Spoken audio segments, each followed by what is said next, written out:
TDP నుంచి గద్దె రామ్మోహన్ గారు పోటీ చేస్తున్నారు, వైసీపీ నుంచి దేవినేని అవినాష్ గారు పోటీ చేస్తున్నారు.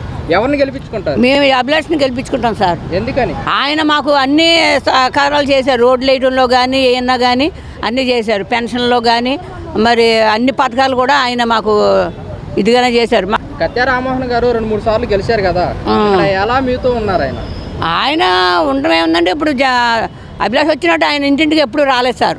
ఈయన ప్రతి ఏ విషయంగానే సరే వచ్చి మాకు అన్నీ సహకరించడం, అమ్మ మీరు తప్పకుండా మమ్మల్ని గెలిపితే మీకు మళ్ళీ ఇంకా చాలా పనులు చేస్తామని చెప్తున్నారు సార్.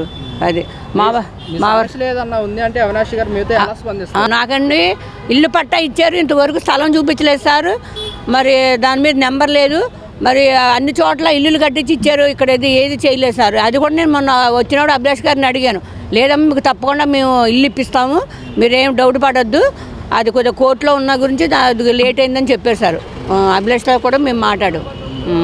అవినాష్ గారు మీ సమస్య ఏదైనా ఉందంటే మీతో ఎలా స్పందిస్తారు? బాగానే సంపిస్తారండి, నిదానంగా మన కన్న కొడుకులాగా ఆయన అన్ని మనకు నిదానంగా అన్నీ చెప్తారు సార్. ఈ నగరంలో ఎలాంటి అభివృద్ధి కార్యక్రమాలు చేశారు అవినాష్? అన్నీ చేశారండి బాగానే, రోడ్లు వేయడంలో కానీ మరి తర్వాత డ్రైనేజ్ కనెక్షన్లు కానీ వాటర్ కానీ అన్నీ బాగానే సౌకర్యంగా ఉన్నదండి. దేవినేని అవినాష్ గారి గురించి మీ అభిప్రాయం? దేవినేని అవినాష్ గెలుస్తాడండి. ఎందుకైనా అంత నమ్మకంగా చెప్తున్నారు? ఆయన బాగా చేస్తున్నాడు ఇక్కడ పని.